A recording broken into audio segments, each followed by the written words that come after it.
할렐루야. 오늘 언약의 사람, 축복의 사람이라고 하는 제목으로 함께 은혜를 나누고자 합니다. 우리가 성경을 보면 성경에서 창세기부터 시작해서 요한계시록까지 성경에서 도도히 흐르는 그런 큰 한 물줄기가 있다라고 이렇게 봅니다. 그것은 하나님께서 택한 자에게 대한 사랑과 축복이다라고 이렇게 말할 수 있죠. 하나님께서 택한 자녀 그리고 하나님께서 택한 백성을 통하여서 하나님이 어떤 분이신지를 나타내주고 있고, 하나님께서 얼마나 하나님의 택한 자를 사랑하시는지에 대한 그러한 부분이 성경의 전체적인 흐름 속에 흐르고 있다라고 이렇게 말할 수 있습니다. 그래서 우리는 이것을 구원의 축복이다라고 이렇게 말합니다. 하나님의 은혜를 입은 하나님의 백성, 하나님의 사랑과 축복을 받은 자, 바로 구원의 축복이라고 이렇게 말하는 것이죠. 하나님과의 관계가 이어진 사람이 곧 축복의 사람인 줄로 믿습니다. 하나님과의 관계가 이어진 사람. 그래서 하나님과의 관계가 이어진 사람을 구약에서는 언약의 사람이라고 그렇게 말합니다. 언약의 사람. 그래서 우리가 부모를 통해서 이 세상에 태어난 것만으로도 우리는 복 받은 사람인 줄로 믿습니다. 그래서 가정의 달이라서 또 어버이날이라서 그렇게 해서 부모를 공경하는 것이 아니라, 또 부모가 나에게 많은 유산을 물려준다든지 나에게 많은 것을 베풀어 주셔서 부모를 공경하는 것이 아니라, 이 땅에 태어난 것만으로도 부모를 공경해야 할 만한 그런 충분한 가치가 있는 줄로 믿습니다. 이 땅의 생명으로 탄생되어진 이 탄생의 신비, 이것은 인간의 능력으로 되는 것이 아닙니다. 생명의 원천은 하나님께 있는 줄로 믿습니다. 그래서 이 땅의 생명을 가지고 태어난 것 자체가 복이라고 하는 사실입니다. 이러한 은혜를 깨닫는 사람은 부모를 공경하지 않을 수가 없는 것이죠. 나를 땅에 태어나게 해주신 것만으로도 부모를 공경할 수밖에 없는 그런 존재가 모든 사실 인간입니다. 그렇죠? 예수 믿는 우리는 더더욱 이것이 하나님의 은혜라고 하는 사실을 너무나도 우리가 잘 알기 때문에 더더욱 우리 그리스도인들의 부모를 공경함에 있어서 더 열심을 내야 될 줄로 믿습니다. 믿음의 조상 아브라함과 이삭 그리고 야곱은 언약의 사람들이라 라고 그렇게 말할 수 있습니다. 이 언약의 사람들의 특징이 있는 것을 우리가 성경을 통해서 보게 되는데, 첫째는 뭐냐면 하나님께서 나타나신 현현이라고 그렇게 이야기하죠. 하나님께서 나타나셔서 말씀하셨다는 사실입니다.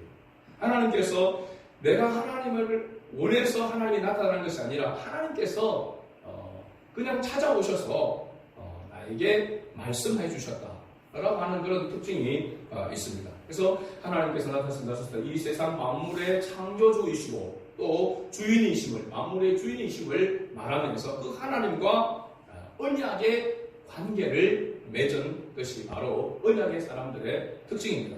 하나님께서 나타나셔서 말씀하시고 그 말씀의 내용이 나는 너의 하나님이 되고 너는 나의 백성이 될 것이라 라고 하는 것입니다. 그래서 창세기 12장 1절에서 3절 믿음의 조상 아브라함을 통해서 우리가 볼 때도 역시 마찬가지입니다. 창세기 12장 1절에서 3절 말씀 같이 한번 빠르게 읽어봅니다. 여호와께서 아브라함에게 이르시되 너는 너의 고향과 친척과 아버지 집을 떠나 내가 네게 보여줄 땅으로 가라. 내가 너로 큰 민족을 이루고 네게 복을 주어 네 이름을 창대하게 하리니 너는 복이 될지라. 너를 축복하는 자에게는 내가 복을 내리고 너를 저주하는 자에게는 내가 저주하리니 땅의 모든 족속이 너로 말미암아 복을 얻을 것이라 하시니라. 아멘. 아브라함에게 나타나셔서 하나님께서 말씀하신 그 내용입니다. 그래서 아브라함은 언약의 사람이 된 거죠. 바로 아브라함의 아들인 이삭도 마찬가지입니다. 창세기 26장 2절에서 4절 말씀 같이 봅니다. 여호와께서 이삭에게 나타나 이르시되 애굽으로 내려가지 말고 내가 네게 지시하는 땅에 거주하라. 이 땅에 거주하면 내가 너와 함께 있어 네게 복을 주고 내가 이 모든 땅을 너와 네 자손에게 주리라.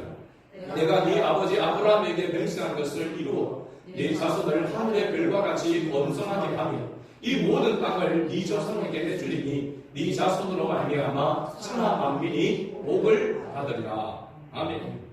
아브람, 이삭, 그리고 야곱도 마찬가지입니다. 야곱도 창세기 28장 13절에서 14절에 이렇게 말씀하고 있습니다. 같이 읽어봅니다. 또 먼저 여호와께서 너 위에 서서 이르시되 나는 여호와니 너의 조부 아브라함의 하나님이요 이삭의 하나님이라. 네가 누워있는 땅을 내가 너와 네 자손에게 주리니 네 자손이 땅의 티끌같이 되어 네가 서쪽과 동쪽과 북쪽과 남쪽으로 퍼져 나갈지며 땅의 모든 족속이 너와 네 자손으로 말미암아 복을 받으리라.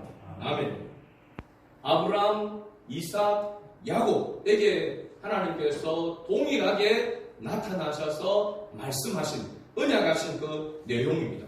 보면은 아브라함에게, 이삭에게, 야곱에게 동일하게 그렇게 나타나셔서 하나님께서 말씀하신 그런 내용이죠.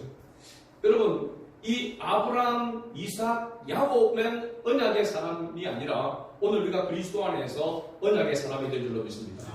하나님께서 오늘도 우리를 하나님께로 부르실 때에 하나님께서 그들처럼 어떤 현면에서 나타나 말씀하지 않았지만은 여전히 하나님은 말씀으로 우리에게 다가오셨고 그 말씀을 통해서 우리가 하나님의 자녀가 되는 그런 은혜를 주실 것입니다. 우리가 하나님의 은혜로 말미암아 주의 복음을 듣고 그 복음을 통하여서 어떤 사람들은 그 복음을 듣고 전혀 동요하지 아니하고 무시하고 오히려 저주하고 하는 그런 소식인데도 불구하고 우리는 그 소식을 듣고 예수가 그리스도이심을 구원의 주님으로 믿게 됐단 말이죠. 이게 우리의 능력입니까? 우리가 똑똑해서 그렇게 된 겁니까? 아니잖아요. 그죠? 전적으로 하나님의 은혜인 줄로 믿습니다. 하나님의 은혜로 말미암아 예수가 그리스도이심을 믿음으로 아브라함이 받았던 동일한 언약의 사람으로서의 그 구원의 복을 우리가 받았다라고 하는 사실입니다. 그러므로 지금 하나님의 말씀이 들려지고 있다라고 하는 것은 언약의 사람으로 내가 부르심을 받았다라고 하는 증거인 줄로 믿습니다. 여러분, 아무에게나 하나님께서 말씀하시지 않습니다. 말씀이 들려지지가 않는다는 사실이에요.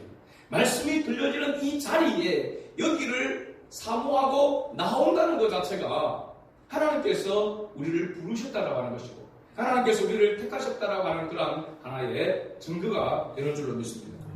하나님의 말씀이 들려져 그 말씀의 의미를 깨닫고 하나님께서 기뻐하시는 삶으로 나아가는 사람은 바로 언약의 사람이고 바로 곧 축복의 사람인 줄로 믿습니다. 오늘 본문을 보면은 어떤 사람이 야곱과 같이 숱한 어려움을 겪으면서 좀처럼 깨닫지 못하다가 뒤늦게 깨닫고 주님을 온전히 의뢰하고 경배하는 경우도 있습니다. 우리가 하나님의 은혜를 말씀을 듣자마자 바로 깨닫는 사람도 있고 그렇지 못한 사람도 있다는 말입니다. 대부분은 서서히 이슬비에 옷을 젖는 것처럼 그렇게 신앙생활 하다가 그렇게 교회를 출입하다가 예배 자리로 나와서 말씀을 듣다가 하나님의 은혜로 변화되어지고 예수가 그리스도이심이 믿어지게 되는 확신하게 되는 그런 경우가 있다라고 하는 사실입니다. 대부분이 여기에 해당되죠. 그러나 처음 하나님의 말씀을 듣고 복음을 듣고 바로 예수가 그리스도이심을 믿게 되어지는 그런 역사가 있다라고 하는 사실입니다.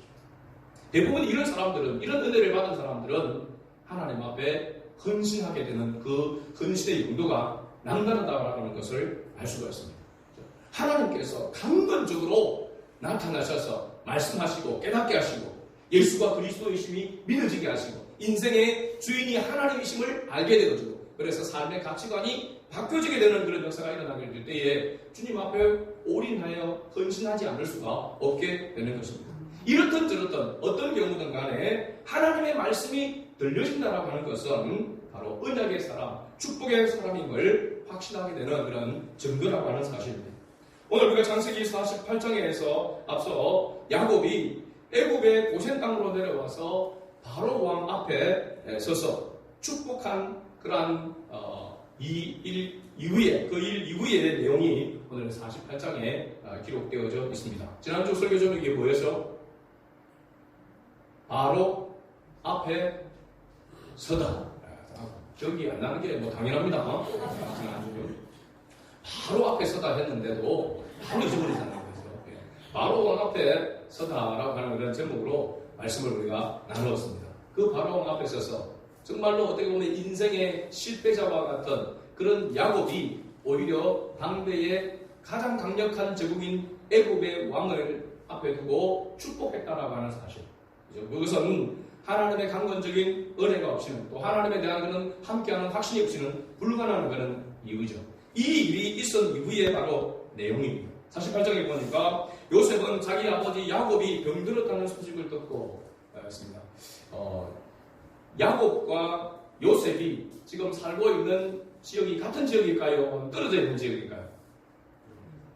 당연히 떨어져 있겠죠, 그죠? 요셉은 애굽의 총리로서 관사, 보면 애굽의 가장 핵심적인 그런 곳에 있다라고 할 수 있습니다. 그러나 지금 야곱과 야곱의 자녀들은 어디에 있습니까?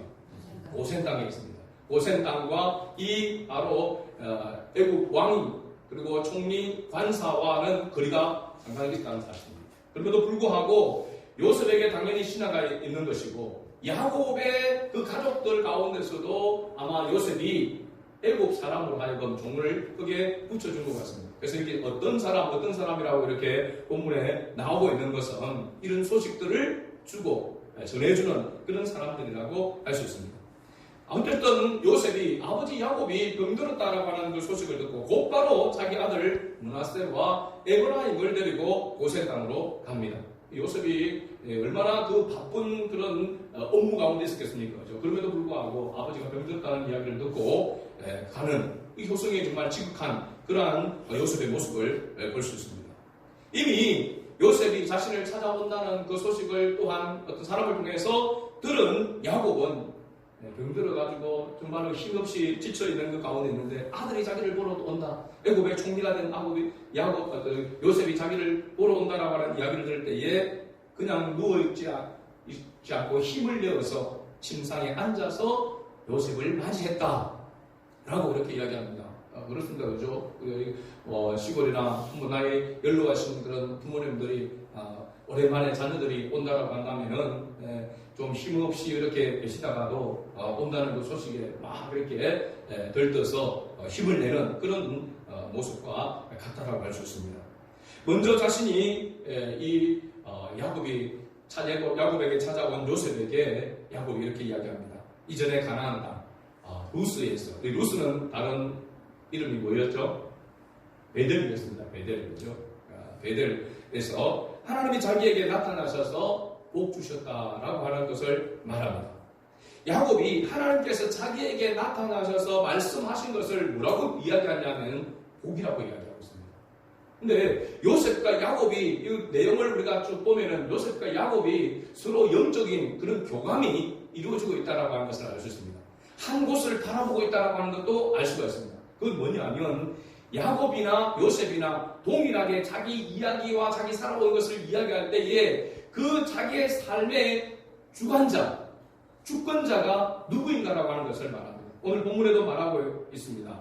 하나님, 주어가 하나님입니다. 그렇죠? 하나님이라고 이렇게 말하고 있고 요셉도 자기 이 애굽에 와서 므낫세와 에브라임을 두 아들을 얻은 것도 하나님이 주셨다고 했습니다.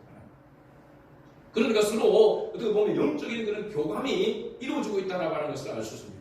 여러분, 교회 안에서도 영적인 이런 교감이 이루어질 수 있어야 될 줄 믿습니다. 신앙으로, 믿음으로 우리가 바라보고 말할 때에 그 교감이 이루어지지 않는 경우가 흔히 있을 수 있습니다. 인간적으로 생각하고 세상적으로 생각하고 세상의 기준으로 모든 것을 바라보는 사람은 교회 안에서 신앙적인 그런 모습으로 바라볼 때에 그런 부분에서 충돌이 생기는 경우가 흔히 있습니다. 인간적으로 보면 맞는 말이죠. 그러나 신앙으로 믿음으로 볼 때는 맞지 않는 경우가 허다하다라고 하는 사실입니다. 그래서 내가 믿음이 없다, 내가 믿음이 연약하다 하면 사실은 입을 닫아야 하는 것입니다. 그냥 내가 아직 부족하니까, 내가 연약하니까 믿음으로 바라보는 사람들에 따라서 순종할 수 있어야 됩니다. 근데 어떤 교회를 보면 내가 세상적으로 또 많은 것을 소유하고 있어서 자기가 주관해가지고 신앙적인 것, 믿음으로 하는 그런 것들을 무시하고 인간적인 생각과 뜻대로 교회를 좌지우지하려고 하는 그런 모습들이 있습니다. 이것은 합당하지 않습니다. 여러분, 이런 부분들을 교회 안에서 신앙생활을 하면서 잘 분별해야 됩니다. 믿음으로 하고 있는가, 신앙적인 그런 모습인가 라고 하는 것을 잘 분별하고 있어야 돼요. 그런 사람들과 사실은 교류하고 더 교제해야 한다라고 하는 것을 알 수 있습니다. 요셉과 야곱은 서로 신앙의 그런 목적이나 지금 그 부분들이 서로 교류하고 있다고 하는 것을 우리가 여기서 볼 수가 있습니다. 하나님의 말씀이 들려진 것 그 자체가 복이라고 말하고 있습니다. 누가? 야곱이 지금 그렇게 말하고 있습니다. 그것을 이전에는 잘 몰랐는데 이제 나이가 들어서 살아와서 이렇게 지금 와서 보니까 하나님이 나에게 나타나셔서 말씀해 주신 그 자체가 복이라고 하는 것을 깨달았다고 하는 사실입니다. 그래서 하나님의 말씀이 들려진 것이 복이라고 말하고 있는데 이것이 복임을 우리는 확신해야 될 줄로 믿습니다. 말씀의 은혜가 복이라고 하는 확신이 있어야 됩니다. 우리가 말씀을 들을 때에 그 말씀을 통하여서 은혜를 받게 되어지면 내가 오늘 복을 받았다 라고 하는 것이 틀림없는 사실입니다. 우리는 뭐가 생겨지게 되고 다른 것을 통해서 이게 소유할 수 있는 그런 것들이 얻어져야 그 복이라고 생각하는데 말씀의 은혜가 나에게 내 가슴에 임하게 되어질 때 내가 오늘 복 받았다. 은혜 받았다라고 하는 말은 그것도 뭐냐면 복 받았다라고 하는 말과 같다라고 하는 것을 알 수 있습니다. 야곱은 하나님이 말씀으로 찾아오셔서 자기에게 말씀하신 그 내용을 요셉에게 말합니다. 4절을 보니까 내게 이르시되 내가 너로 생육하고 번성하게 하여 네게서 많은 백성이 나게 하고 내가 이 땅을 네 후손에게 주어 영원한 소유가 되게 하리라 하셨느니라.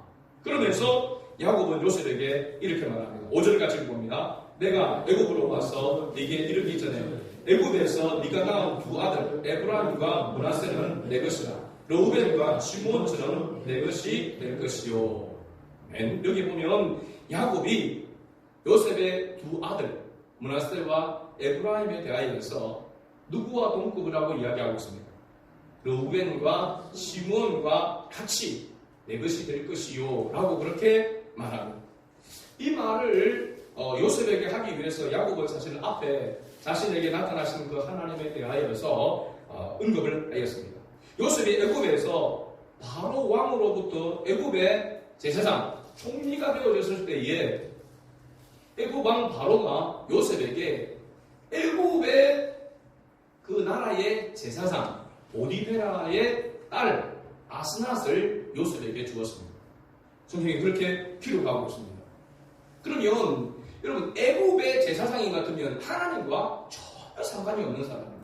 오히려 하나님을 어떻게 보면은 하나님이 싫어하는 우상을 섬기는 일에 앞장선 사람이 이방신을 섬기는 제사장이잖아요. 그의 딸을 바로 왕이 요셉에게 주었습니다. 그 아스낫을 통하여서 태어난 두 아들이 므낫세와 에브라임입니다.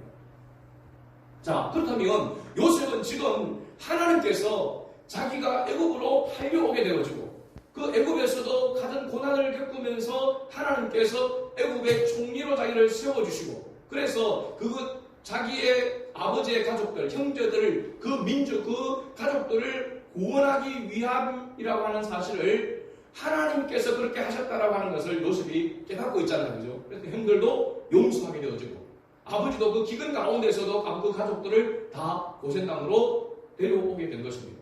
이 모든 것이 하나님께서 하신 것이라고 하는 사실을 요셉은 깨달았다는 사실입니다. 지난주에도 말씀을 드렸죠. 그 실패한 것 같이 보여지는 자기 아버지 야곱을 그 바로 왕 앞에 서게 하고 바로 왕을 축복하게 한 것은 요셉은 하나님이 자기 아버지 야곱과 함께 하고 있다는 사실을 알았기 때문에 그렇게 했다는 사실입니다.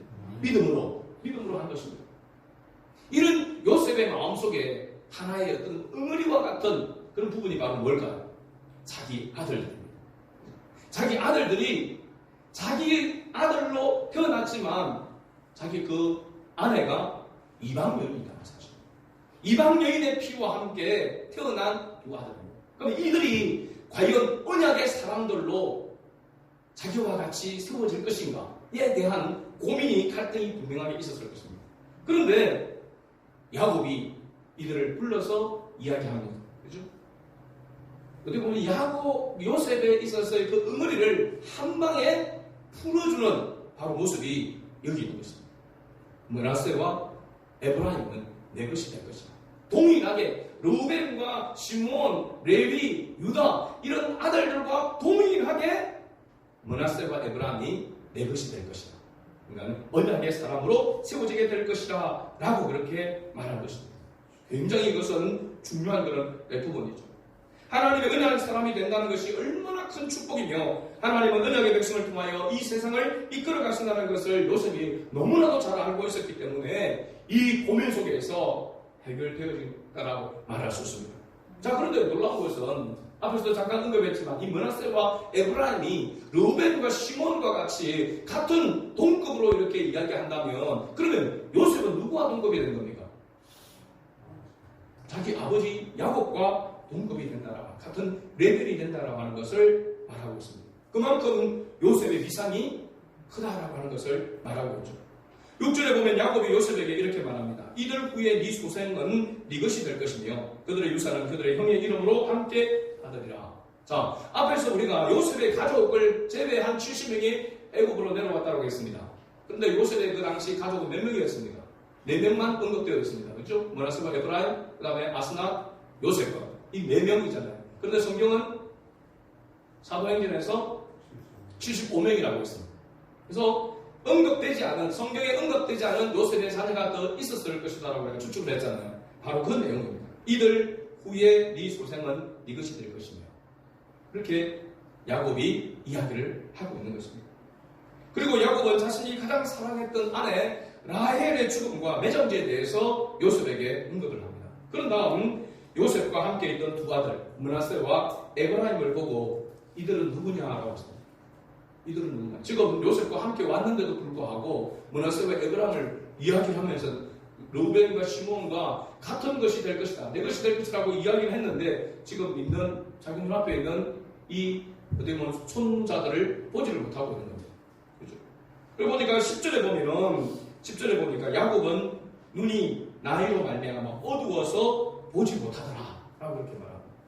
그러니까 지금 야곱이 바로 앞에 있는 사람을 얼굴을 형체를 구분하지 못할 정도로 앞을 보지 못하는 그런 상태가 됩니다. 얼마 지나지 않으면 이제 야곱은 사실은 죽게 되어지죠. 그 죽음 직전에서 지금 이렇게 하고 있는 것을 봅니다. 마지막 어떻게 보면은 죽음 직전에 힘을 내어서 지금 축복하고 있고 이야기하고 있습니다. 이것이 정말 짧은 기간 안에 이루어졌다라고 하는 것을 알 수 있습니다.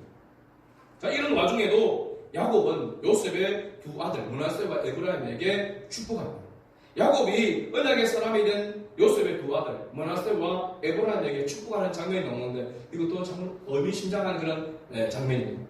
요셉은 아버지 야곱에게 두 아들을 가까이 데리고 가서 친히 요셉이 자기 손으로 야곱의 오른손을 장자인 므낫세의 머리에 얹고 왼손을 에브라임의 차자의 머리에 올려줍니다.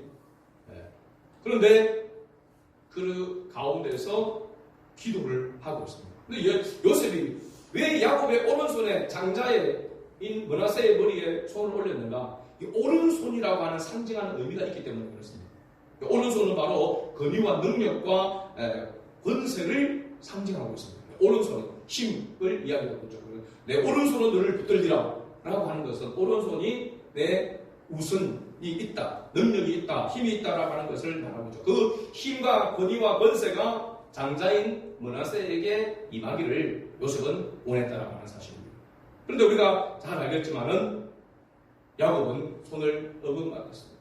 오른손을 에브라임 차자의 머리에 올리고 왼손을 장자인 므낫세의 머리에 손을 이렇게 어긋맞겨서 기도하는 그런 축복하는 내용이 나옵니다. 15절과 16절을 우리가 같이 한번 읽어보겠습니다. 그가 요셉을 위하여 축복하여 이르되 내 조부 아브라함과 아버지 이삭이 섬기던 하나님, 나의 출생으로부터 지금까지 나를 기르신 하나님, 나를 모든 환란에서 건지신 여호와의 사자께서 이 아이들에게 복을 주시오며 이들로 내 이름과 내 조상 아브라함과 이삭의 이름으로 칭하게 하시오며 이들이 세상에서 번식되게 하시기를 원하나이다. 아멘. 야곱이 바로 므낫세와 에브라임에게 축복하는 그런 내용인데 앞부분에 보면 그가 요셉을 위하여 축복하여 이르되 손은 누구에게 얹었습니까? 므낫세와 에브라임의 머리에 손을 올려놓고 요셉을 위하여 축복하여 이르되라고 이렇게 말합니다. 저는 이 장면을 읽으면서 가슴이 울컥했습니다. 여기 보면은 야곱이 이렇게 이야기합니다. 내 조부 아브라함과 아버지 이삭이 섬기던 하나님, 나의 출생으로부터 지금까지 나를 기르신 하나님. 야곱이 자기의 인생을 돌아볼 때에 얼마나 하나님께서 자기 가문에 하나님께서 언약하시고 그 언약을 이루어 가시는가라고 하는 것을 알게 됐다는 사실입니다. 이게 얼마나 큰 축복인지, 이 믿음의 유산이 이 언약의 사람으로 세워졌다고 하는 것이 얼마나 큰 축복인지를 야곱이 알았다는 사실입니다. 그렇게 고백하고 있습니다. 그래서 이 언약의 사람으로서, 축복의 사람으로서 이 복이 계속해서 자기 자손들에게, 후손들에게 이어져 가기를 원한다고 말하고 있습니다. 이렇게 축복하고 기도하는 그 가운데서 요셉이 보니까 아버지가 손을 어긋만 떠서 이렇게 있단 말이에요. 그래서 아버지의 이르기를 손을 바꾸어서 오른손을 므낫세의 머리 위에 올려달라고 이렇게 이야기하니까 야곱이 뭐라고 했냐면 나도 안다. 내 아들아 나도 안다 라고 그렇게 말하고 있습니다. 가만히 생각해 보면은 왜 야곱은 오른손을 왜 차자인 에브라임의 머리에 손을 올리고 왼손으로 장자인 므낫세의 머리 위에 손을 올려서 축복을 해야 되는가? 어떤 의미가 있는가요? 야곱이 뭐 몰라서 그런 게 아니라 자기가 안다 했습니다. 내 아들아 안다. 두 분이나 반복해서 그렇게 이야기하고 있습니다. 이건 무엇을 상징하고 있느냐 하면 하나님의 축복, 언약의 축복은 사람의 혈통으로나 육적으로나 사람의 방법으로 주어지지 않는다는 사실입니다. 철저하게 하나님의 주권대로 하나님께서 축복하신다라고 하는 것을 말하고 있는 것입니다. 그래서 우리가 예수가 그리스도이심을 믿게 되어서 하나님의 자녀가 되는 것은 전적인 하나님의 은혜입니다. 하나님의 축복입니다. 그 어떤 것으로도 바꿀 수 있는 그런 능력이 아닌 것입니다. 하나님만이 하실 수 있는 그런 능력입니다. 오늘 우리가 하나님의 말씀을 듣고 예수가 그리스도이심을 믿게 된 것은 우리의 선택과 어떤 방식으로 된 것이 아님을 분명히 말씀합니다. 신약성경에도 요한복음 1장 2절과 12절과 13절 말씀, 우리가 잘 아는 말씀입니다. 큰 소리로 같이 읽어봅니다. 영접하는 자, 곧 그 이름을 믿는 자들에게는 하나님의 자녀가 되는 권세를 주셨으니 이는 혈통으로나 육정으로나 사람의 뜻으로 나지 아니하고 오직 하나님께로부터 난 자들이니라. 아멘. 믿습니까 여러분? 우리가 하나님의 자녀가 되는 것, 예수가 그리스도이심을 믿게 되어진 것도 전적으로 하나님의 은혜와 능력인 것입니다. 이것은 혈통으로나 육적으로나 사람의 방법으로 사람의 뜻으로 된 것이 아님을 말하고 있습니다. 그러니까 우리가 하나님만을 찬양하고 경배할 수밖에 없는 것이죠. 왜냐하면 전적으로 하나님의 은혜이니까. 우리의 구원이 전적으로 하나님의 은혜로 말미암아 주어졌기 때문에 오직 하나님께만 경배하게 되는 것입니다.